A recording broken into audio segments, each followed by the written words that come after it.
Usajidaba tukupasirani ena mamafuso amene atulankani adawafusa upon Kalindo Malawi First Berlin amene amachitisa press briefing muzinda wa Lilongwe. Takani pompo mumvere mafuso amene wakomanso mayankho amene upon Kalindo ayankha atulankani. Tika ndife wa Malawi. So chinthu chimenechi chimapezeka pa 5 years kamodzi ndi mwayi wa Malawi kuti akasankhe chimene akufuna osati mwapangire zochita iyayi musakakamize muzinthu zanu ndi kwabwino inuyo muvomereze kuti apapa Malawi asankhe chimene akufuna osati inuyo mukakakamize. Zikomo kwambiri.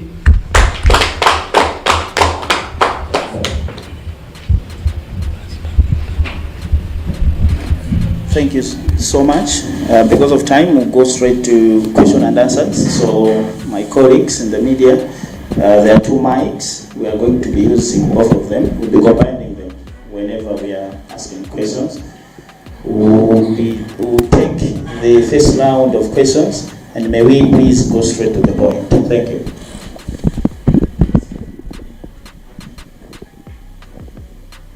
So if you have a question, you raise up your hand and the mics will find you. If any, that is. Mr. Biru.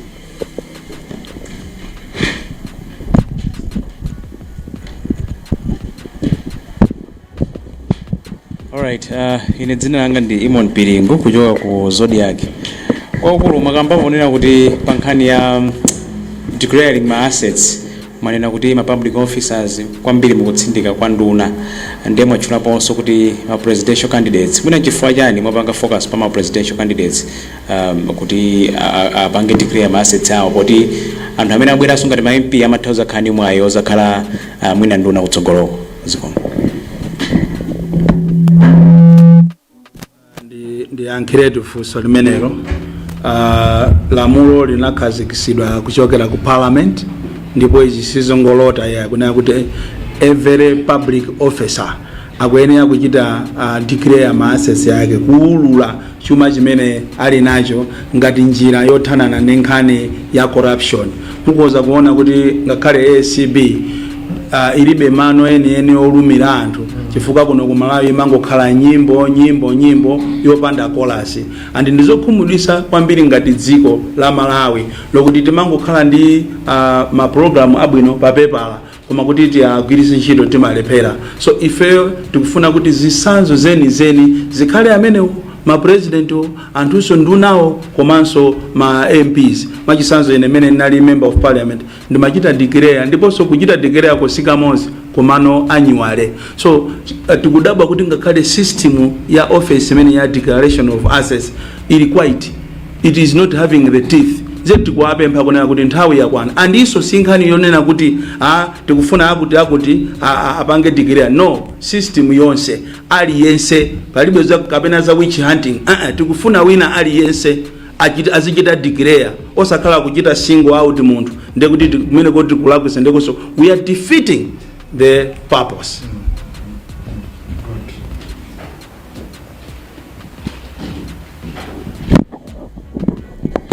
Mr. Matonga from Times. Mwakambapo nkhani yokhudza Smartmatic ndiyo user ma auditors. A week ago, Meki inali ndi msonkhano mene Martinek kumene mundu kulioti naso mwamagulu analipo mpano. Ndipo inafotokoza kuti sanalandire kudandaula lililonse formal written kuti kupita kubungwe la Meki yofotokoza za mavuto amene ali mu Smartmatic. Komanso bungwe la Meki linafotokoza kuti alola ma auditors munthu akafuna information iliyonse yolembera kubungweli yo adzayankhapo ndipo azakhala ndi kuthekera kufotokozera zimene munthuyo akufunsa. Inu munatengapo gawo lina lililonse pa zimene bungwe la Meki linafotokozerasi? Kumene konde kutumbwa kumene timanenako kumene konde kutumbwa chifukwa cho they are not supposed kuti azifunsaso anthu kuti amene akufuna ndi alembere ife atiziwise zimene akufuna kufufuza. No, Amalawi eni ake achisankho akunena kuti sitikufuna kugwiritsa ntchito Smartmatic komanso tikufuna tikachite audit. Munthu amene amaendesa galimoto akafika pa road block apolisi akamuyimisa kunena kuti tifuna tiseche galimoto iyi ngati akuyikaniza ndi kuti wabisamo zina zache. Ukamachoka mu shop ngati yakukusecha anyaka ya shop iwe ukamakana ndi kuti wabamo zina zake. So zikuoneka ngati awawa pali zina zake zimene aba ndi akufuna anthu ena asatani asaziwe. Ndetu kunena kuti ana ache sife ifetu mfutizo zituluka nanga siagawana anthu tili ready to die for this country, and for this country to be where it is now, it is because somebody died. Maybe your uncle, your niece died a long time ago, so we are just following the same path, so we are not even afraid to die. But hii si mathematics hii wina achapita nayo kumanda zikoma.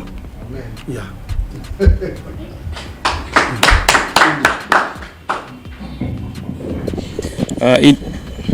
Ine ndi Austin Katunga kuchokera ku Nzati. Pa nkhani ya mathematics yomweyi bungwe la MEC mbuyo mulina fotokoza kuti akupanga izi mulingana ndi malamulo achisankho komanso kuti nthawi yomwe amabweretsa ndondomeko imeneyi anapanga ku Nzati zipani zomwe zili masitekuda ofunikira kwambiri pa nkhani yoyendesa chisankho. So timangofuna kumvetsetsa kuti dandaulo lanu lalikulu ndilotani pa ndondomeko imene ya mathematics komanso muli ndi chikhulupiriro kuti pakhala kusintha kwina kulikonse kutengera kuti tamva ena pompano kuchokera economic freedom movement kuti anauzidwa kuti palibe chinaiso chomwe chikusintha masiku 14 mukuonadi bungwe la MEC likupanga zinthu zomwe mwafunsa kuchita zikoma. Mwina amene amachita konzatiwo siya Malawi First, siya Economic Freedom, siya Light on Mangochi, siya 4 regions, siya Banda, mwina amafunsa na ndena lino ni gulu linatu. Ife sitimagawa maswiti ife zimene zo apanga afune asafune hata nikoti apanga chifukwa akanakhala kuti zisankhozo ndi zayiwo sibwenzi bana kumapita mmizi mukumalembesa to akanango votera na ukhaokha osatikhuza ifeyo chimene chocho ndi chibwana, and that's why andale amatitenga ife ngati zisiru zawo ngati makasi wawo. So nthawi yokuti nonsense should end is now. Yes, now is the time and the time is now. This is Segere zimene akuti bangiras From nation.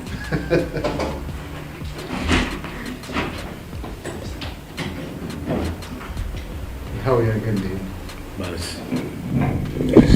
Okay, ine ndi Steve Pemba Moyo kuchokera ku Nation Publications. Ndili ndi funso langa limodzi.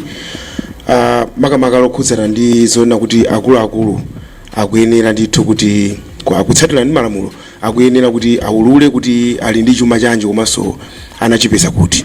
Ndi ndikakumbuka pakatipo linaliponso gulu lina lidadzabweranso nkhani ngati yomweyo ndipo kudatuluka mansala osiyanasiyana. Lina mwa mansala linalonena kuti bungwe silingabwere nkungotiuza kuti tatiuzani muli nchani chifukwa pali maofesi oyenerera kulondoloza zimenezo. Pati kunena maofesi monga ngati ku nyumba ya malamulo komanso patimati Office of the Director of Public Officers Declaration. Kodi maofesi ngati amenewa inuyo mwakambirana nawo pa nkhani imeneyi kuti mwina iwo ayese kugwiritsa ntchito mphamvu zawo kuti akuluakulu aulule kapena mwangozitengera kuti basi pa level ya bungwe zikoma? Choyambirira tithokoze anzathu wa CDD adabwera sapombano kuchita tako issue ngati imene tithokoze kwambiri, koma mwina iwo aja amachita tako kuma individuals koma ife tikunena kuti aliyense ogwira ntchito za boma public officer akuyenera kuti achite declare. Ndiponso pa sinkhaniso yopemphana ya it is the lamulo linakhazikitsidwa uko ndipo kuli access to information amene tinapanga tinachita champion mozi mwa iwo ndineyo when I was member of parliament. Ndipo palibe sozo wapempha ngati kapena zinthu zonde za amayi yawo zinthu zonde za dziko akuyenera amve kumene aliko and azichita follow the system because akuonekaso kunawonso ali compromised. Maoffice amene wa ACB komanso Office of the Delegation of Uja Access ali compromised, akuoneka ngati nawonso akupanga zinthu za chinyengo ndiye ngati nawonso atopa aole matewera awo azipita kwawo ife zonyengerera munthu siti kufuna ya. Yes.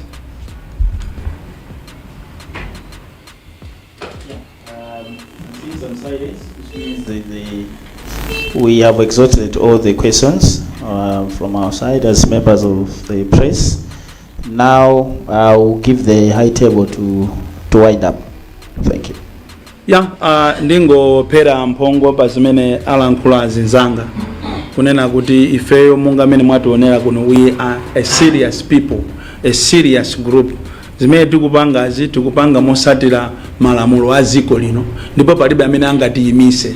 Tikusatira democracy, and democracy ndimene kuti pasa mphamvu. Democracy ndi mfuti, democracy ndi yamphamvu kwambiri kuposa mfuti. Democracy ndi chikwanje supada akuchepera kwambiri ndi democracy. So ifeyo tabwera pano ndipo zimene takamba panozi sitinabwere kuzatukwana munthu amene zamupweteka ndi kuti pali china chake chimene akuchita cholakwika, koma ichi ndi chilungamo cha nkhani. 14 days tibweranso tizalengeze pompano the next course of action. We are not relenting because anthu andale ndi ma other officers amatilenga ziko lino ngati ndi lawo, ifeyo amene tilimwe ife ngati zisiru. So ifeyo si ifeyo koma mwina omwe mmatolawo muzipanga nawo zimenezo, koma ifeyo gulu lache ilili ndife ana okwiya kwambiri. So ndikuthokozeni atola nkhani ndipo nkhani zimezi mukaziuluse opanda mantha chifukwa ziko lino ndirano amene amapangisa kuti ziko likhale lotukuka bwino ndinu atola nkhani. Iniyonso mukabwerera mbuyo ndikumaopsezedwa ena nunso kumathawa mwina akutiyegaziwa muzipita nawo kumene kujako makaona kuti zinthu zikuyenda bwanji, osamakhala kumangolekerera. Ziko lino muli mavuto ambiri muziko munomo chifukwa cha kuwalekerera anthu andale, few individuals amene amachita own this country. So ndikuthokozeni chifukwa cha kubwera kwanu. Thank you very much. Briefly, ndingapemphe kunena kuti members of the media, you are a key asset of the state. The country depend and trust you people. And can you reflect yourself, members of the media? Is all that you're doing enough for the nation? Or there is a reflection that something is lacking in you, members of the media? Because we count and trust in you. And ifeyo ndifanthu kuti tili ndi kuperewedwa koma kuperewerako tikuyembekezera kuti tinayenera kupangidwa capacitate ndinu, members of the media, and collectively bwezi tikumagwirana manja. Koma how often you members of the media mumakhala mukutenga responsibility for the interest of the country? For the interest of the country, how much do you do, members of the media? Mumatani. And how can we collaborate collectively? Ziko mukambiri. Ya pomalizira ndifuna amalawi nonse mukutiona kuchokera ku Nsanje mpaka ku Chitipa kunena kuti ine ngati Lighton Mangochi ndili malo ano kuyimira chigawo cha kumpoto, sindili ndekha. Ife tikutsimikizirani kunena kuti mathematic machine background sigwira chifukwa taziona mulungu amalikonda dziko la Malawi chipanda kuoneka zinthu zimene zija ku Mozambique bwezi tikubwekera kuti mathematic ndiye chitukuko cha chisankho, koma titsimikizire pano kuti 14 days yaperekedwa ayi ngati simuchita act mai Anabel Ntani manja komanso ino amene mukunkankhira nzimayi chifukwa mayiyu akupangidwa remote control. Ndiye ine ngati chigawo cha kumpoto tili kufupi ndi Songwe border, mademu athu ndiwotseka border athu, ndiye uthenga ndi umenewu, musankha mathematic kapena kutsekedwa border.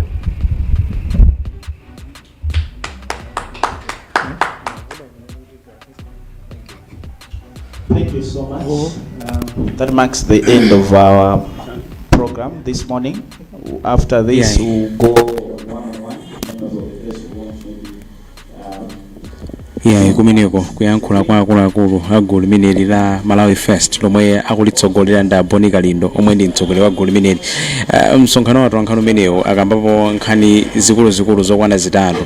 Nkhani yoyamba kunena kuti sakufuna bungwe lija la chisankho la MEC ligwiritse ntchito makina aja onena za chisankho aja ochoko kampani ya Smartmatic, komanso onena kuti akufunitsa kampani yoyima yokha ikalowe makina amenewa ikafufuze kuti ndondomeko yonse ya chisankho ikuyenda bwanji, komanso ngati pali zina zotsamwitsa aziunikire.